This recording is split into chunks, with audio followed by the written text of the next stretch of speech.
अस्सलाम वालेकुम बेटा जी। ऐसा है जनाब कि आप बाज़ार जाते हैं और एक सूट ख़रीद के लाते हैं। हम ये फ़र्ज़ कर लेते हैं कि आप 1000 का सूट ख़रीद के लाए हैं। सूट आपने सिलवाया, पहन लिया, किसी दोस्त ने पूछा, पहने हुए देखा कि जनाब ये तो आपने भाई बहुत अच्छा सूट पहना हुआ है, कितने का लिया? आप कहेंगे जनाब 1000 का सूट लिया था, 400 की उस पर लैस लगाई, आजकल मर्द भी लगाते हैं, ख़वातीन भी लगाती हैं, और जी 600 उसकी सिलाई दी, तो सारा खर्चा मिला जुला के ना जी आप 2000 का पड़ गया जी आपको। अब जिससे भी कोई भी पूछता है आपसे कि वो सूट आपको कितने का पड़ा, कितने का लिया आपने ये सूट, आप उसे यही बताते हैं जनाब कि जी मैंने 1000 का सूट लिया और बाकी उस पर एक्स्ट्रा ये खर्चा आया जी। ठीक है, आपकी बात सुन के कोई और नौजवान है जनाब, आपके कोई फ्रेंड हैं, वो भी घर से 1000 रुपया लेते हैं और सूट खरीदने पहुंच जाते हैं, दुकान पे जाते हैं, वो भी 1000 का सूट खरीद लाते हैं आपकी देखा देखी। सवाल ये पैदा होता है कि जो बंदा 1000 का सूट खरीदने के लिए जाता है, क्या अगर वो जेब में 1000 रुपया रख के ले जाए तो क्या 1000 का सूट खरीदने में कामयाब होगा? नहीं जी। क्यों जी? क्योंकि जी उसने घर से मार्केट तक जाते हुए मोटरसाइकिल में पेट्रोल भी डलवाना है, या जनाब रिक्शे का किराया भी लगना है, या अगर गर्मियां हैं तो उसने जनाब आली 100 रुपए का फलूदा भी खा जाना है, या कोई और एक्सपेंसेस उस पर आ जाएंगे, ट्रैवलिंग एक्सपेंसेस आ जाएंगे। फिर खवातीन को ये बड़ा मसला होता है कि जब उस घर आके सूट देखती हैं तो पता चलता है कि जो खरीद के लाई हैं ये अच्छा नहीं है, वो जो दुकान पे रह गया था वो ज़्यादा अच्छा है। अब वो जाती हैं फिर वापस सूट तब्दील करके लाती हैं। 1000 का सूट होता है, 4 चक्कर लगाती हैं जनाब चेंज करने के लिए, हर चक्कर में 100 100 रुपया रिक्शा किराया ला के 400 रुपया ऊपर खर्चा आ जाता है। तो टेक्निकली आप 1000 का सूट खरीदने के लिए 1000 से ज्यादा रुपए उस पर खर्च कर देते हैं। और वजह यह होती है कि जो एक्स्ट्रा एक्सपेंस हैं ट्रैवलिंग के, और जब आप खाने खरीदने के लिए गए, कुछ खा लिया पी लिया, मार्केट से कुछ और छोटी मोटी शय खरीद ली जो आप किसी गिनती में ही नहीं लेके आते, वो भी साथ में शामिल होते हैं। अगरचे वो पैसे गिनती में नहीं आ रहे लेकिन आपकी जेब में तो होने चाहिए, तब ही आपकी परचेजिंग पावर इतनी होगी। साथ में बटन ही मैच करने पड़ जाए तो 150 के तो वो आ जाते हैं, लेकिन आप सूट किसी को 1000 का ही बताते हैं, आप उन बटनों के पैसे साथ में शामिल नहीं कर लेते। तो जनाब आली इसका मतलब ये है कि जो 1000 का आप खर्च करते हैं, 1000 आप खर्च करते हैं, असल में उसके लिए उस 1000 का खर्च करने के लिए आपकी जेब में 1200 1400 रुपए होने चाहिए। सियाने कहते हैं कि अक्सर लोग ये डायलॉग बोलते हैं कि छड्डो जी जिंदगी में पैसा ज्यादा अहम नहीं होता, पैसे से कुछ फर्क नहीं पड़ता। ये बात कहने के लिए जेब में अच्छे पैसे होना जरूरी है। गरीब आदमी ये बात कहे तो उसके मुंह से ये बात अच्छी नहीं लगती।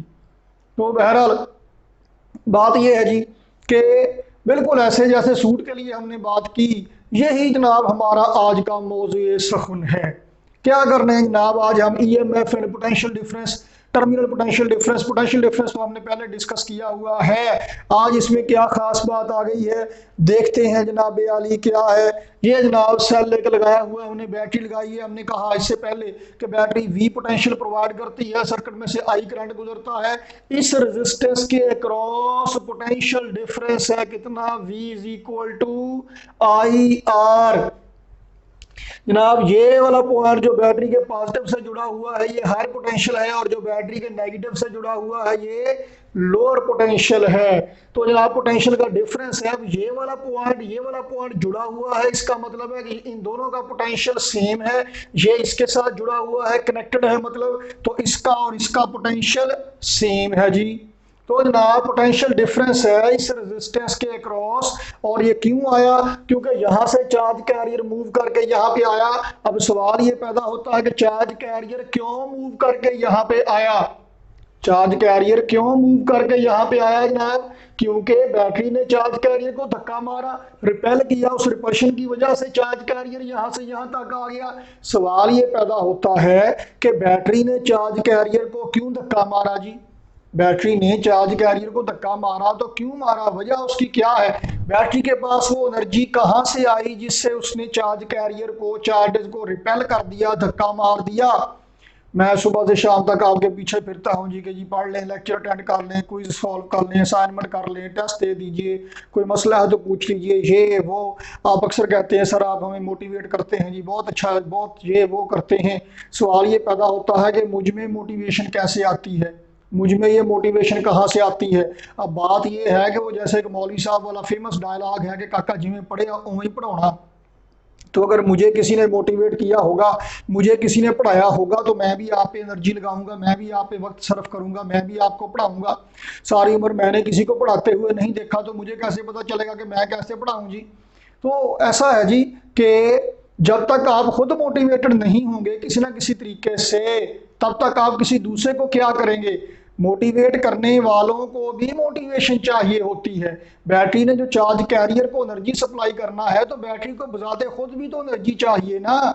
उसके पास वो चार्जेस को मोटिवेट करने के लिए, जो चार्जेस को मोटिव प्रोवाइड करना है, तहर्रक फ्राहम करना है, उसके लिए उस बैटरी के पास कहाँ से एनर्जी आएगी।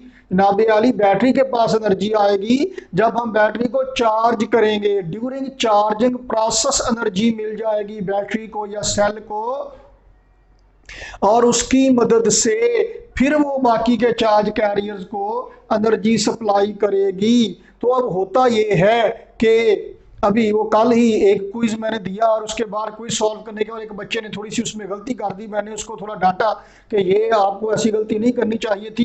तो बच्चे ने बड़ा मजेदार जवाब दिया, कहने लगा सर जी वो जो आप कह रहे हैं ना, ये मेरे जेहन में था लेकिन बाहर नहीं आया। ये बात मेरे जेहन में थी, मुझे पता था कि ये बात ऐसे है, ऐसे होनी है, लेकिन बस वो मुझसे लिखी नहीं गई, लिखते हुए मिस हो गई, जब बताते हुए मैं मिस कर गया जी उसको। तो वो बात जो दिमाग में रह गई बाहर नहीं आई। कई दफा जो बाहर आता है वो उसका, आपको बहुत गुस्सा होता है किसी पे, लेकिन जब वो सामने आता है तो आप दो चार अल्फाज ही कहते हैं, अंदर उससे कई गुना ज्यादा लावा पक रहा होता है उसकी निस्बत जो बाहर आता है।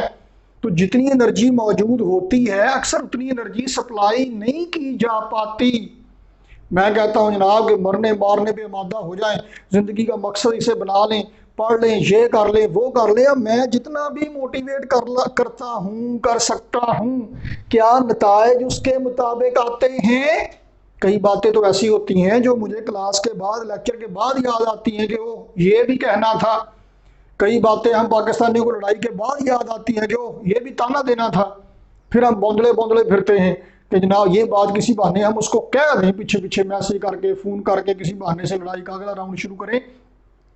बहरहाल बात यह है कि बहुत सी बातें ऐसी हैं जो मौजूद हैं लेकर बाहर नहीं आती, या बाहर जो आती हैं वो अंदर मौजूद का थोड़ा सा हिस्सा होती हैं। वो सारी की सारी बात अक्सर बाहर नहीं आ पाती जो अंदर मौजूद होती है। इसका मतलब ये है कि जितनी एनर्जी आपके पास मौजूद है, जितने आप मोटिवेटेड हैं, दूसरों को अक्सर उतना करने में कामयाब नहीं हो पाते। मतलब जितनी मोटिवेशन आपके अंदर है, जितनी एनर्जी आपके अंदर है, दूसरों तक आप वो पहुंचा नहीं पाते। बाकी की एनर्जी जो आप नहीं पहुंचा पाते वो क्या होती है, वो लॉस हो जाती है, अंदर ही रह जाती है, हम घुटते ही रह जाते हैं।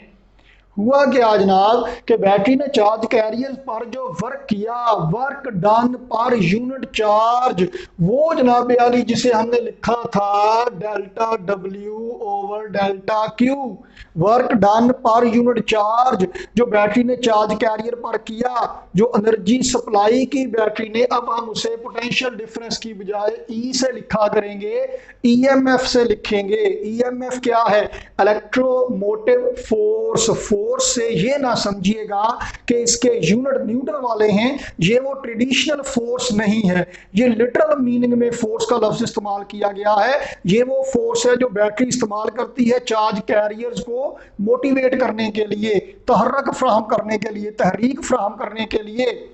और असल में हुआ क्या, हमने उस बैटरी को चार्ज किया, हमने उस बैटरी को चार्ज किया। कहते हैं कि बड़ा मजेदार शेर होता है कि दुनिया ने तजर्बात और हवादस की शक्ल में जो दिया है लौटा रहा हूं मैं, कि जो तजर्बात हासिल किए हैं दुनिया में। सियाने कहते हैं जनाब कि जो बारह सिंगा है ना, ये सिंगों समेत पैदा नहीं होता।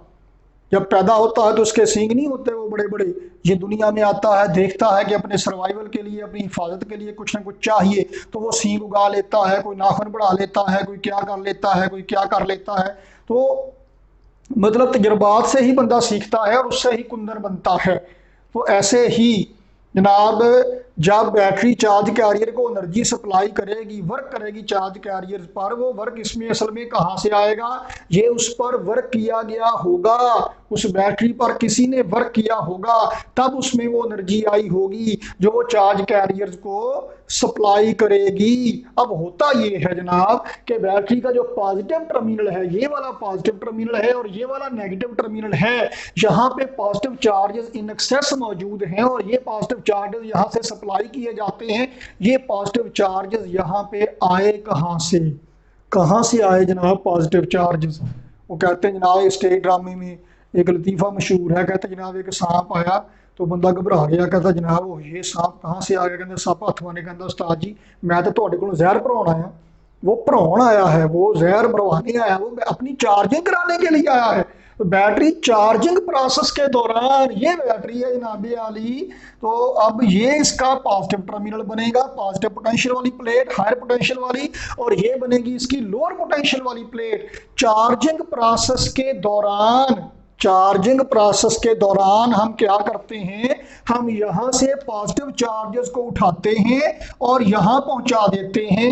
नतीजा क्या होता है? यहां पॉजिटिव चार्जेस की मिकदार ज्यादा हो जाती है और यहां पे कम हो जाती है। पॉजिटिव चार्जेस कम होते हैं तो नेगेटिव चार्जेस ज्यादा हो जाते हैं।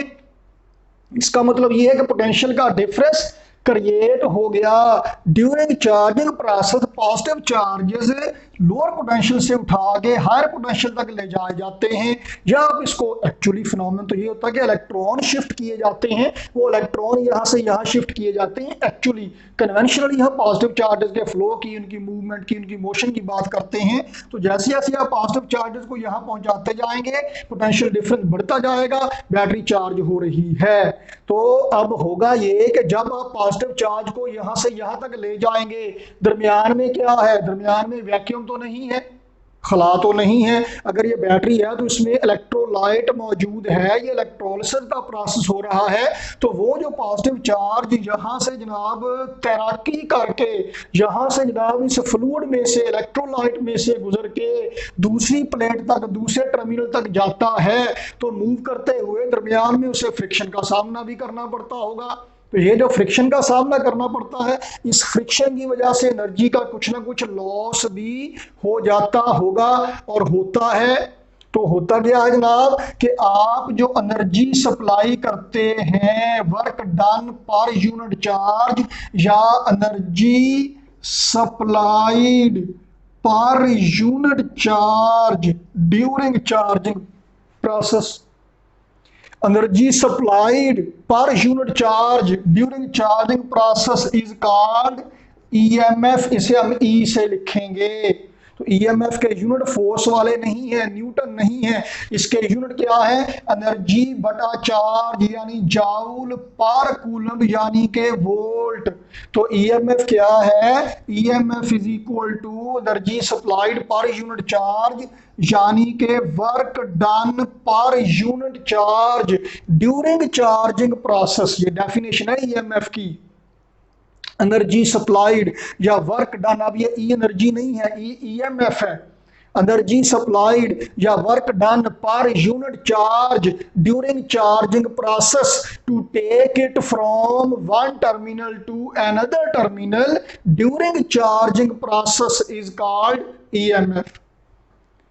Work done per unit charge during charging process to take it from one terminal to another terminal is called EMF. जो हमने एनर्जी सप्लाई की, फर्ज कीजिए कि वोल्ट ही है, जाउल पर कूलम, फर्ज कीजिए कि 10 जाउल पर कूलम, एक कूलम चार्ज को 10 जाउल एनर्जी सप्लाई की गई यहां से यहां तक पहुंचने के लिए। ये तो है जनाब ईएमएफ जो हमने एनर्जी सप्लाई की थी। और उसके और हुआ क्या? कुछ ना कुछ एनर्जी का लॉस हो गया यहां से यहां तक पहुंचने के दौरान। फर्ज कीजिए फ्रिक्शन की वजह से 2 जाउल पर कूलम एनर्जी का लॉस हो गया। तो जनाब 2 जाउल पर कूलम एनर्जी का लॉस हो गया। इधर लिखने दीजिए मुझे, 10 जाउल पर कूलम जो एनर्जी हमने सप्लाई की थी, 2 जाउल पर कूलम एनर्जी का लॉस हो गया। अब उस चार्ज कैरियर के पास कितनी एनर्जी मौजूद है, किस काम के लिए, कि जो ही फिलहाल सिर्फ बैटरी है, चार्जिंग हो रही है। अब नजर आएगा आपको, चार्जिंग हो रही है, बैटरी है। तो जब आप सर्किट कंप्लीट कर देंगे, लोड रेजिस्टेंस या लोड अप्लाई करेंगे, तो उस चार्ज कैरियर के पास अब कितनी एनर्जी मौजूद है कि वो मूव कर सके और इस रेजिस्टेंस के अक्रॉस पोटेंशियल डिफरेंस जनरेट कर सके, क्रिएट कर सके। 2 जूल पर कूलम का तो लॉस हो गया, बाकी कितनी मौजूद है, 8 जूल पर कूलम मौजूद है। ये किसी भी वक्त सप्लाई कर सकता है, जब आप चाहें उससे ले सकते हैं, ये नहीं मिलेगी। 1200 रुपया आप जेब में लेके निकले थे, 200 रुपया तो रिक्शे वाले को दे के अब आप दुकान पे दाखिल हो गए हैं। 1000 का सूट अब आप खरीद सकते हैं। ये वो है जो आप खर्च करेंगे, ये वो है जो आप पर खर्च किया गया, ये वो है जो आपको मिला, जो आप पर खर्च किया गया। इतना तो आपने वहां तक पहुंचने में खर्च कर दिया जहां पे जाके आपने काम करना है, और ये वो काम है जो आपने करना है। तो जनाब ये ईएमएफ है ई, और ये एनर्जी पर यूनिट चार्ज, ये क्या है, ये लॉस हो गया है एनर्जी का, फ्रिक्शन की वजह से असल में हुआ है। आप पूछें किसी मैकेनिक से, वो आपको क्या कहेगा इसके बारे में, ये जो एनर्जी का लॉस हुआ है फ्रिक्शन की वजह से, वो कहेगा भाजी बैटरी करंट पींदी है। वो जो बैटरी करंट पींदी है, वो क्या पींदी है तो क्यों पींदी है, वो इस वजह से पींदी है, इस वजह से बैटरी ने मतलब वो एनर्जी का लॉस कर दिया। ये वो एनर्जी पर यूनिट चार्ज है जो कि बैटरी ने लॉस कर दिया है। क्यों लॉस कर दिया, किस वजह से लॉस कर दिया है, क्योंकि चार्जिंग प्रोसेस के दौरान एक टर्मिनल से दूसरे टर्मिनल तक पहुंचते हुए जब चार्ज करते हैं मोबाइल की बैटरी गर्म नहीं होती, वो जो हीट है वो किस वजह से आती है, ये फ्रिक्शनल लॉस ही है। तो जनाब ये वो एनर्जी है जिसका लॉस हो गया, एनर्जी पर यूनिट चार्ज, और ये वो एनर्जी पर यूनिट चार्ज है जूल पर कूलम जो कि मौजूद है, अब ये अवेलेबल है। तो एक दफ़ा एक साहबी, मुझे अब नाम नहीं याद आ रहा उनका, तो वो बड़े दुखी से फिर रहे थे, अफसरदा से। एक और साहबी उनसे मिले, कहते जी क्या हुआ, आप ऐसे बड़े अफसरदा से लग रहे हैं। कहते यार समझ नहीं आती क्या होता है, जब हम नबी करीम सल्लल्लाहु अलैहि वसल्लम की महफिल में बैठे होते हैं और वो हमें बता रहे होते हैं दुनिया की, आखिरत की बातें, नेकी की, ईमान की बातें, हमारे दिल ईमान से लबरेज होते हैं, हम हर वक्त खुदा की याद में मशगूल रहने का अहद करते हैं। जो ही हम वहाँ से आते हैं, अपने घर पहुँचते हैं, दुनियादारी में मशगूल हो जाते हैं। ये उन साहबा के के जज्बात हैं। मैं और आप देख लें किस मुकाम पे होंगे।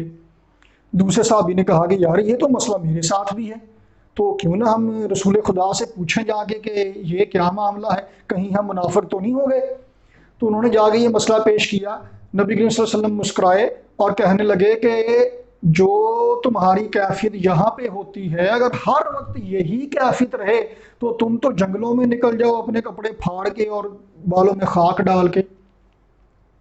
तो होता यह है कि वो जितनी वहां पे ड्यूरिंग चार्जिंग प्रोसेस जो एनर्जी सप्लाई की जाती है, कुछ ना कुछ लॉस हो जाता है और बाकी कुछ ना कुछ कम ही बचती है। तो ये जनाब वाली एनर्जी पर यूनिट चार्ज लॉस हो गया। और बेटा जी ये क्या है, ये वो पोटेंशियल डिफरेंस है जूल पर कूलम वोल्ट, यानी आप यूं कह लें कि 10 वोल्ट आपने खर्च किए चार्जिंग प्रोसेस में, 2 वोल्ट बैटरी के अंदर ही खर्च हो गए, वो जो कहते हैं कि बैटरी पी गई, और 8 वोल्ट बाकी बचे। ये 10 वोल्ट है ईएमएफ और ये 8 वोल्ट क्या है, ये है जनाब टर्मिनल पोटेंशियल डिफरेंस, जिसे हम वीटी से लिखेंगे। ये कैपिटल वी है पोटेंशियल के लिए, ये कैपिटल बी है पोटेंशियल डिफरेंस के लिए। तो जनाब ये ईएमएफ है और ये क्या है, टर्मिनल पोटेंशियल डिफरेंस। अब आप देखें मोटिवेशन तो मौजूद है, बैटरी तो चार्ज हालत में मौजूद है। अगर ये सर्किट कंप्लीट नहीं भी है तो बैटरी तो चार्ज है, आपने ला के रख ली है।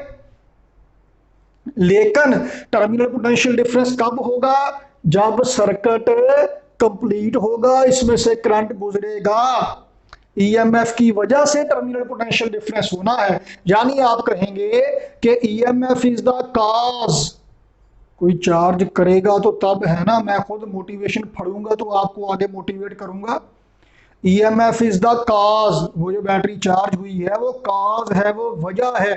और टर्मिनल पोटेंशियल डिफरेंस क्या है, उसका इफेक्ट है, वो उसका असर है जो जाहिर होना है, वो उसका असर है जो अपीयर होना है। कब? जब सर्किट कंप्लीट होगा।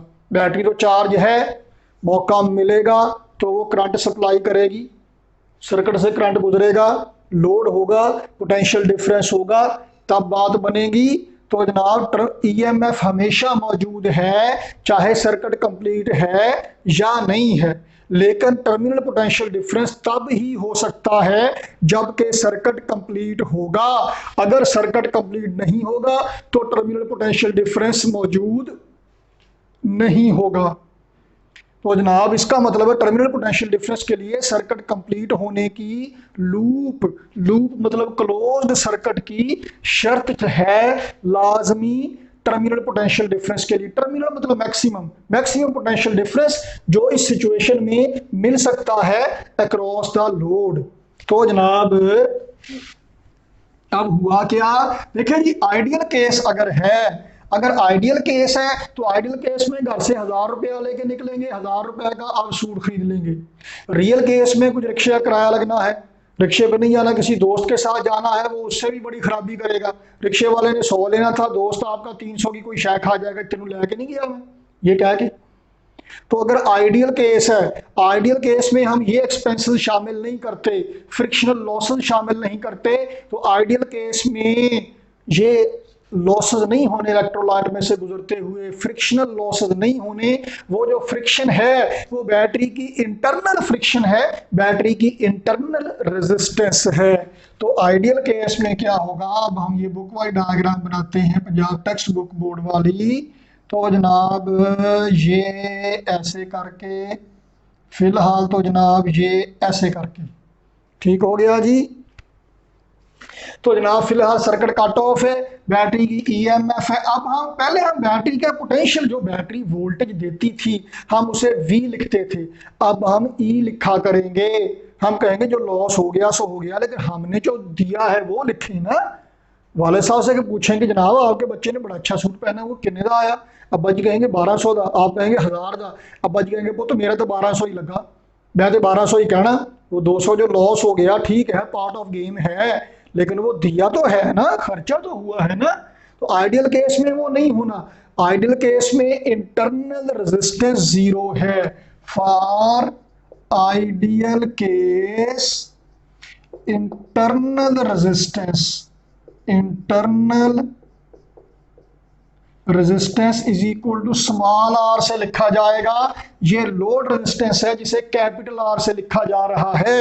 आइडियल केस के लिए इंटरनल रेजिस्टेंस 0 है, तो रियल केस में इसकी इंटरनल रेजिस्टेंस है, कहाँ है भाई, नजर तो नहीं आ रही। तो हम अपने समझने के लिए बना लेते हैं, चाहे नेगेटिव साइड पे बना लें चाहे पॉजिटिव साइड पे बना लें, ये कोई इतना मसला नहीं है। ये इंटरनल रेजिस्टेंस है स्मॉल आर, और ये बैटरी के अंदर ही है। तो बैटरी के दो टर्मिनल टेक्निकली कौन से हैं, ये दो नहीं है, एक ये है और दूसरा ये है। इंटरनल रेजिस्टेंस बैटरी के अंदर ही है, ऐसे करके।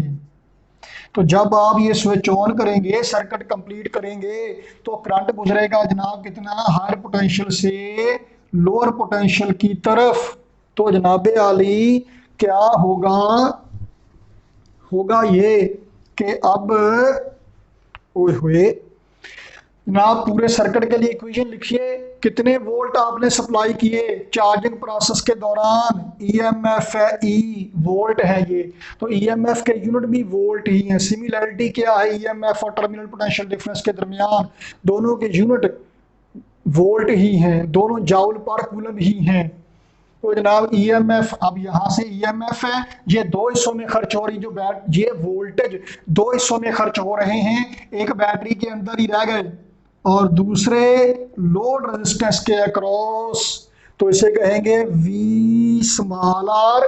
इस स्मॉल आर के अक्रॉस जो पोटेंशियल हुआ, जो बैटरी पी गई, प्लस वी टी जो टर्मिनल पोटेंशियल डिफरेंस है। ठीक हो गया। E is equal to V is equal to I R. ये जनाब इंटरनल रेजिस्टेंस के क्रॉस पोटेंशियल है I into small R, plus ये जो लोड रेजिस्टेंस है इसके अक्रॉस क्या है I इंटू कैपिटल आर। ये है जनाब टर्मिनल पोटेंशियल डिफरेंस। आप देखें for ideal case internal resistance zero है तो I इंटू आर क्या हो गया जी, जीरो हो गया। For ideal case EMF is equal to terminal potential difference. पहली कंडीशन, पहली सिचुएशन। ये सिर्फ आइडियल केस के लिए है, रियलिटी के लिए नहीं है। रियलिटी में क्या होगा, अगर ये 10 है, यहाँ पे इंटरनल रेजिस्टेंस कम से कम, हमारा प्रैक्टिकल भी आएगा ये सिलेबस में, 0.7, 0.8, 0.9 volt, sorry ohm, 0.8, 0.9, 0.7 ohm resistance निकलती है, इंटरनल रेजिस्टेंस निकलती है सेल की, थोड़ी सी होती है। तो ये वैल्यू बहुत थोड़ी सी होगी, लेकिन कुछ तो है ना। तो ये जो टर्मिनल पोटेंशियल डिफरेंस है, it is always less than EMF for real case. Real situation में, रियल केस में EMF हमेशा ज्यादा होगी, टर्मिनल पोटेंशियल डिफरेंस हमेशा कम ही होगा। एक पॉसिबिलिटी है, ओनली वन पॉसिबिलिटी, जब EMF कम होगी और टर्मिनल पोटेंशियल डिफरेंस ज्यादा होगा, ड्यूरिंग चार्जिंग प्रोसेस, जब बैटरी चार्ज हो रही होगी तब EMF कम होगी और टर्मिनल पोटेंशियल डिफरेंस ज्यादा होगा, क्योंकि चार्जिंग प्रोसेस के दौरान करंट रिवर्स हो जाता है। हम एक न्यूमेरिकल में जाके बात करेंगे, वहां पे बात जरा क्लियर हो जाएगी।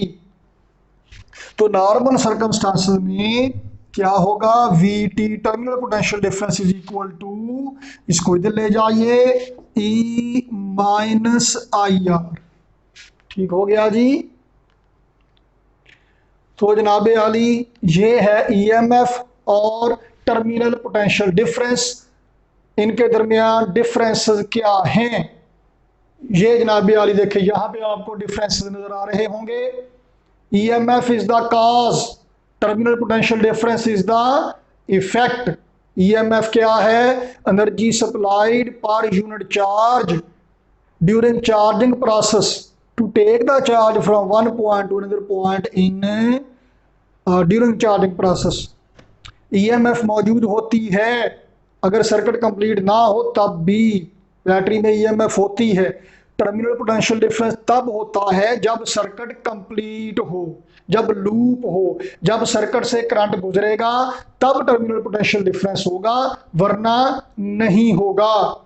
तो जनाब आज के लेक्चर में हमने डिस्कस किया कि EMF क्या है और टर्मिनल पोटेंशियल डिफरेंस क्या है, इनमें सिमिलैरिटीज क्या हैं, दोनों के यूनिट सेम हैं, joule per coulomb equal to volt ही दोनों के यूनिट हैं। तो यहाँ फोर्स वाले यूनिट नहीं है, ये असल में वो मोटिवेशन है जो चार्जेस को मिल रही है, अगर आप सिंपल तर्जुमा करके समझना चाहें तो जनाब ये थे डिफरेंस EMF और टर्मिनल पोटेंशियल डिफरेंस के दरमियान। आई होप कि अब बात क्लियर हो गई होगी। किसी किस्म का कोई मसला हो तो ज़रूर पूछिए, कमेंट कीजिए, लाइक कीजिए, शेयर कीजिए। मिलते हैं अगली एपिसोड में।